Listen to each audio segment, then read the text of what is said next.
ఈరోజు క్రైస్తవ్యం మీద అనేక రకాలుగా అన్న మాటల దాడి జరుగుతుంది. అవునన్న ఏంటి అసలు దానికి కారణాలు ఏమై ఉండొచ్చు? ఇంతకు ముందు లేదు కదా, ఇప్పుడు ఎక్కువైపోయింది క్రైస్తవత్వం మీద దాడి, అంటే మాటల దాడి. అన్న మాకు తెలిసైతే అన్న ఎక్కడ జరిగింది ఆ మిస్టేక్? ఎక్కడ జరుగుతుంది? ఏంటి ఆ లోపం? మీకు తెలిసిన నాకు తెలిసిందైతే అన్న అభిప్రాయం. నాకు తెలిసిన అభిప్రాయం చెప్తున్నాను. రాజకీయాల వల్ల జరుగుతుంది. పొలిటికల్. పొలిటికల్ ఒక్కొక్కరు ఈ రోజు ఓట్ల కోసం ఫలానా మతం మాది, ఫలానా కులం మాది, ఫలానా మతం మాది అని చెప్పి ఓట్లు కోసం రాజకీయ నాయకులు వీళ్ళందరినీ వాడుకుంటున్నారు. వాడుకుంటున్నారు. ఈ రాధామోహన్ దాసు లేకపోతే ఎవరినైనా అన్న. ఉమ్, ఉమ్, ఈ రోజు కులాలు మతాల వల్ల వేరు చేసి రాజకీయ నాయకులు వాడుకోవటం వల్ల ఈ రోజు క్రైస్తవమైనా ముస్లిం సోదరులైనా హిందూ సోదరులైనా విడిపోవటం కేవలం కారణం వాళ్ళ వల్ల.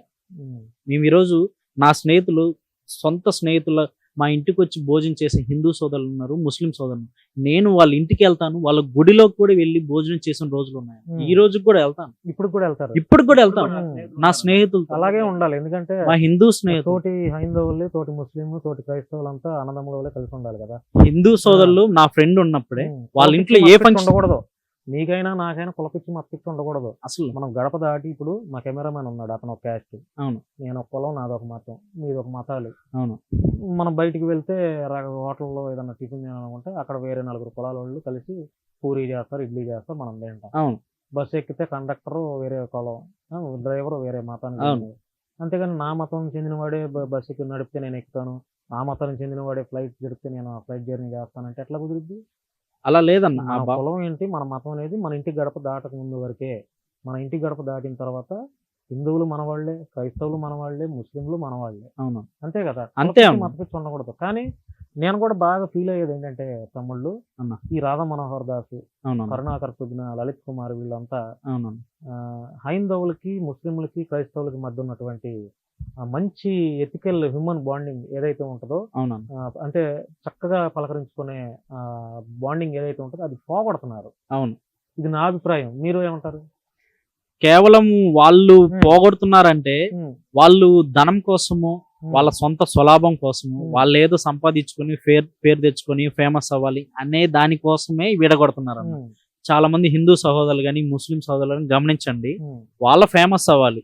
లేదా ఈరోజు నేను ఫేమస్ అవటం కోసం నేను ఏదో చెప్పి నేను వెళ్ళిపోతే కాదు. ఈరోజు నేనేం చెప్తున్నానంటే ముస్లిం కానీ, ఈ హిందూ కానీ, క్రైస్తవులు కానీ, బౌద్ధులు కానీ ఏ మతాన్నైనా గౌరవించమంది క్రైస్తవ్యం. ఈరోజు మేము అందరినీ గౌరవిస్తాం, మీరు కూడా అలానే ఉండండి. వీళ్ళు ఈ కరుణాకర్ సుగుణ కానీ, రాధా మనోహర్ దాస్, లలిత్ కుమార్ కానీ, ఇంకే కులం ఏ మతమైనా కానీ మనల్ని విడదీయటానికే తప్ప మనల్ని కలపటానికి లేదయ్యా. ఒక్కసారి ఆలోచించండి.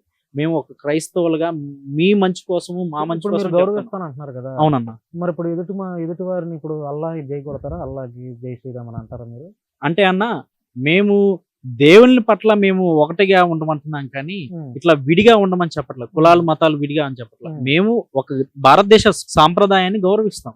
ఇప్పుడు మా దేవుని మేము నమ్ముతున్నాము, తిరిగి వాళ్ళని మా దేవుని గురించి చేయగొట్టమని మేము వాళ్ళని అడగము, వాళ్ళు మమ్మల్ని అడగొద్దు. ఎందుకంటే నేను అడుగుతున్నా మిమ్మల్ని అన్న, ఇప్పుడు అల్లా ముస్లింలకు సంబంధించిన అల్లా మహమ్మద్ ప్రవక్తకి జిందాబాద్ కొట్టమంటే కొడతారా మీరు?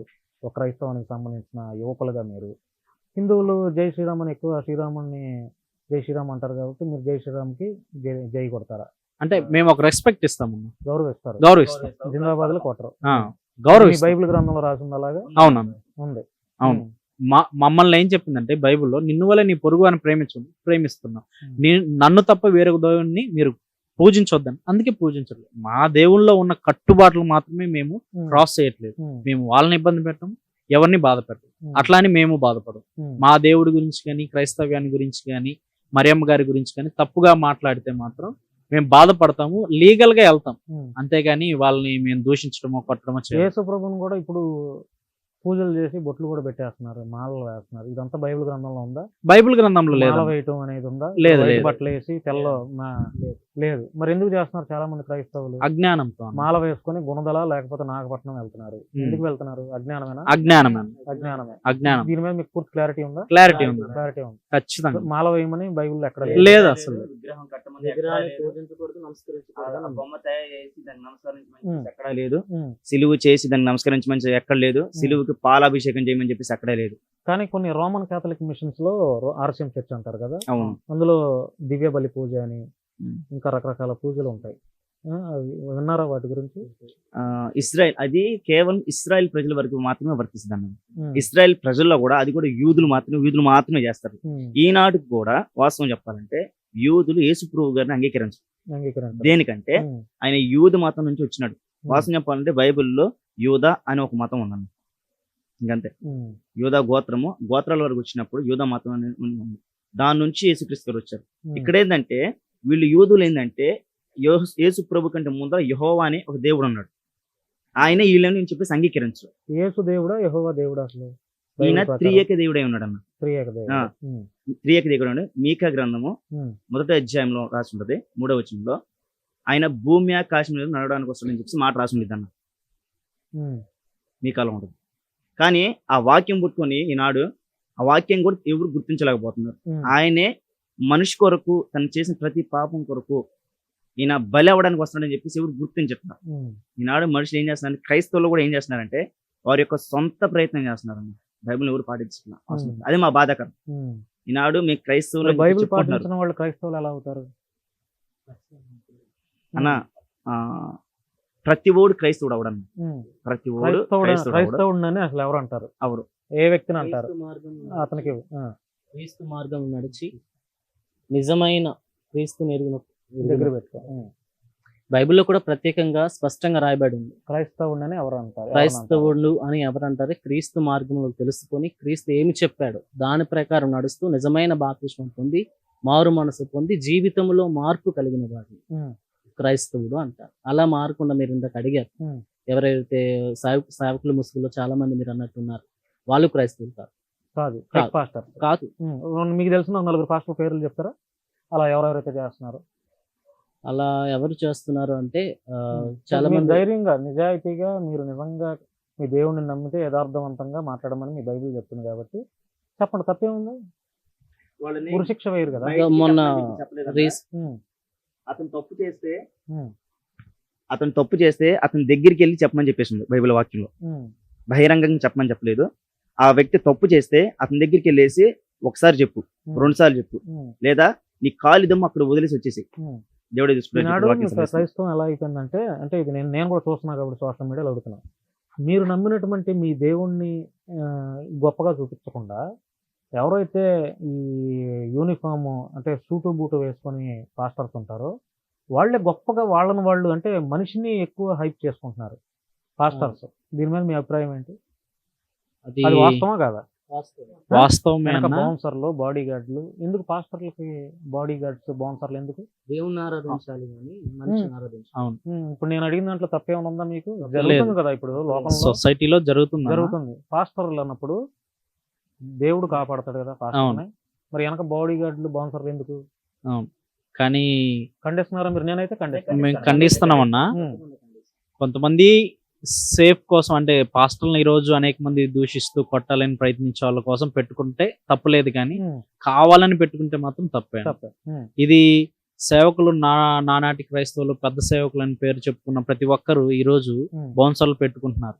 కానీ ఎందుకు పెట్టుకుంటున్నారు అనేది వాళ్ళకే వదిలేస్తున్నాం.